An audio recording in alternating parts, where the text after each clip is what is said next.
Is there something about females that you wanted to know but could never figure out?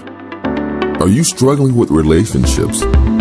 Do you feel like you're being taken advantage of by the women in your life? Do you want to know how to leverage the playing field to your favor? Well, did you know that the female mind and the female psyche are mysterious and unexplored regions like the dark web of the internet? For this reason, men need a method of decrypting or hacking the manipulative psyche or dark web of the female mind. Once a man has a deep understanding of true female nature, he will then be able to hack her programming. Access granted. The purpose of this book is to help grown males evolve into men so that they can treat the women in their lives accordingly. You win.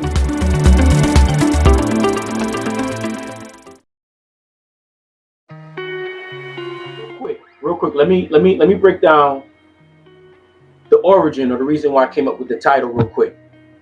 Hack her. The reason I came up with hacker is because my friends and I back in the day, I'm talking about back in like high school, we used to say things like, you know, because we're braggadocious, you know, we say whatever comes to our mind. And even back then we would have chicks like, you know, looking left and right after we would say something. And I say it in my book, basically we weren't following the script, right? And because we weren't following the script, there were times, like I said, they would look left and right, and me and my friends would say, yeah, watch, hold on, watch what I'm about to do, yo. I'm about to make this chick glitch.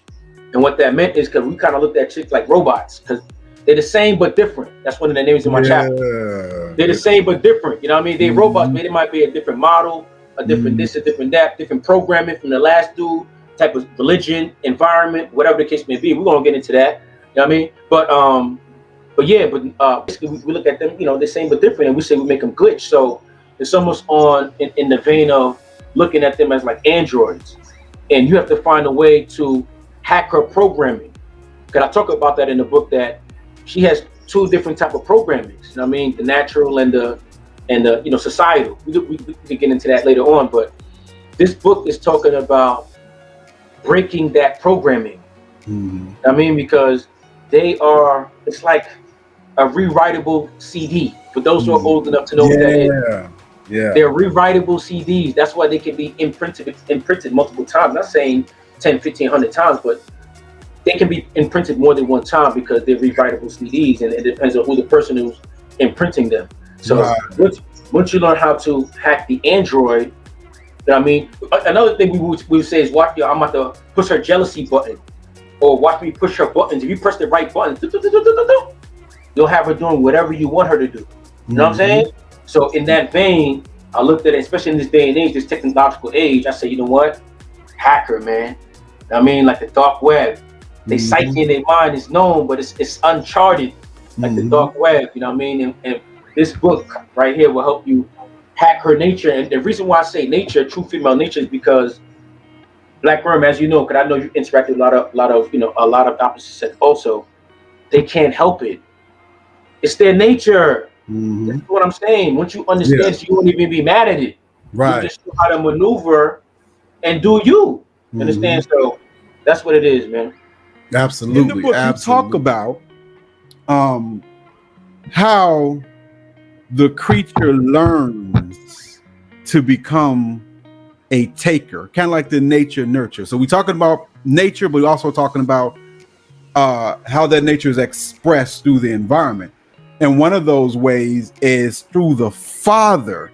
So now the father has some responsibility for what we see here today. So what did you mean when you said that she learns to be a taker from her father? And what I mean by taker, you know how, you know, your average beast, you know, hands are like cups, always trying to get something. Parasitical in nature, even, you know what I mean. But RPC, talk to us, brother.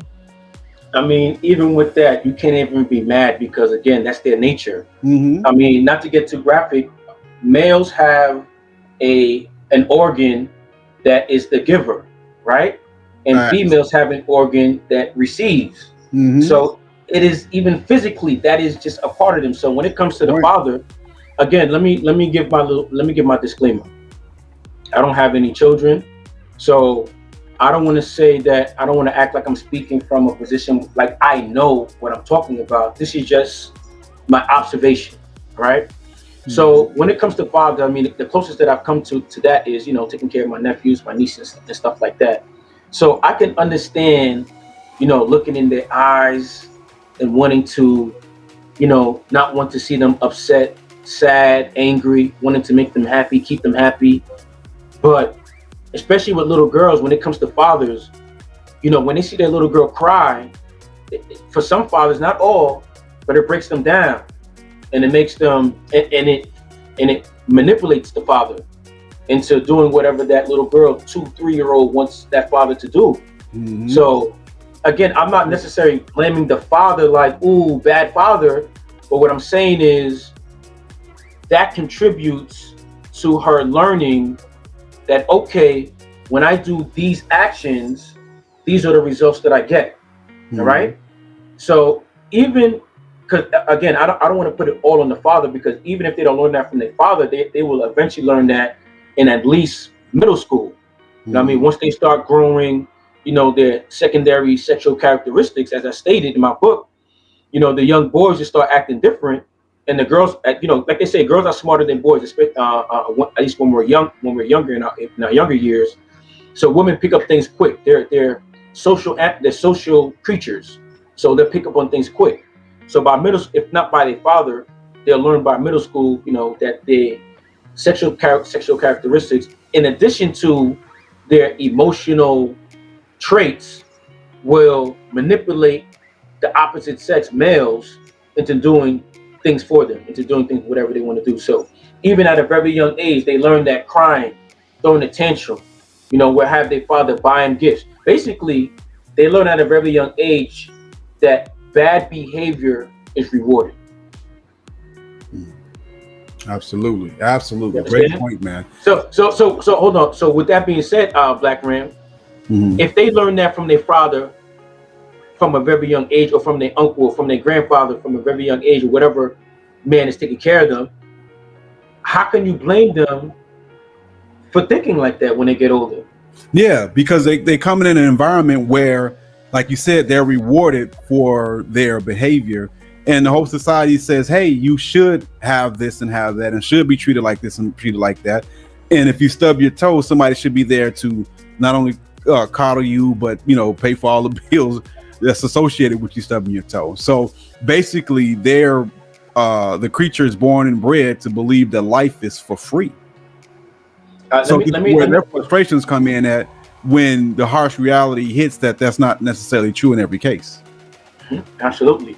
After writing the book, it's been out about a little over 6 months now.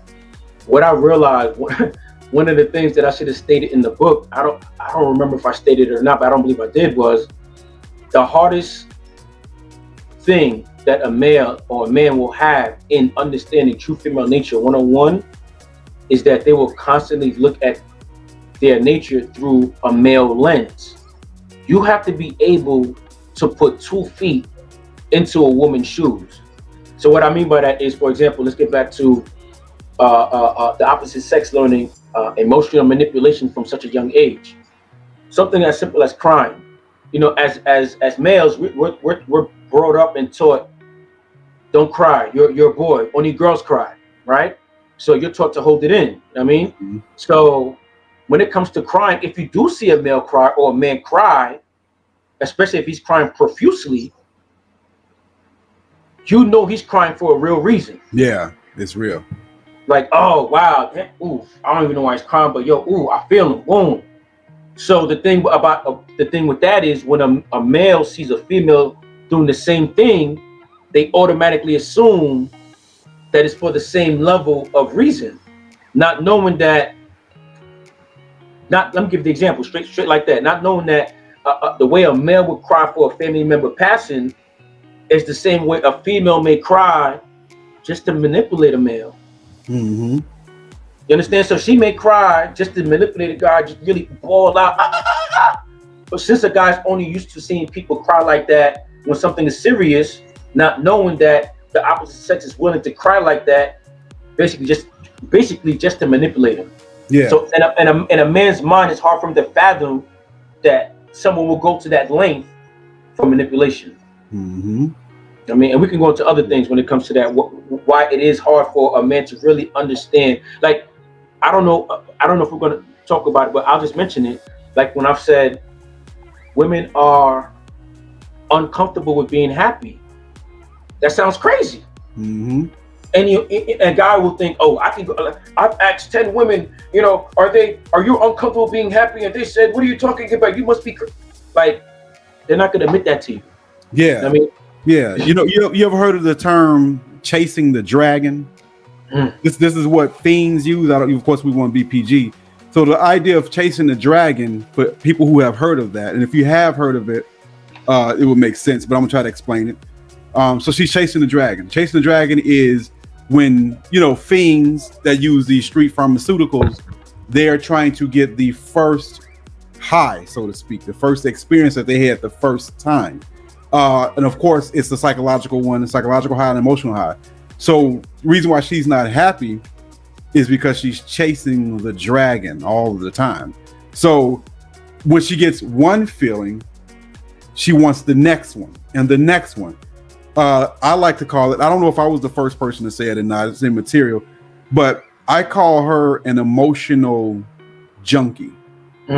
So one of the reasons why she cannot be satisfied, of course I got a video by that title, is because she's always searching for that new emotion.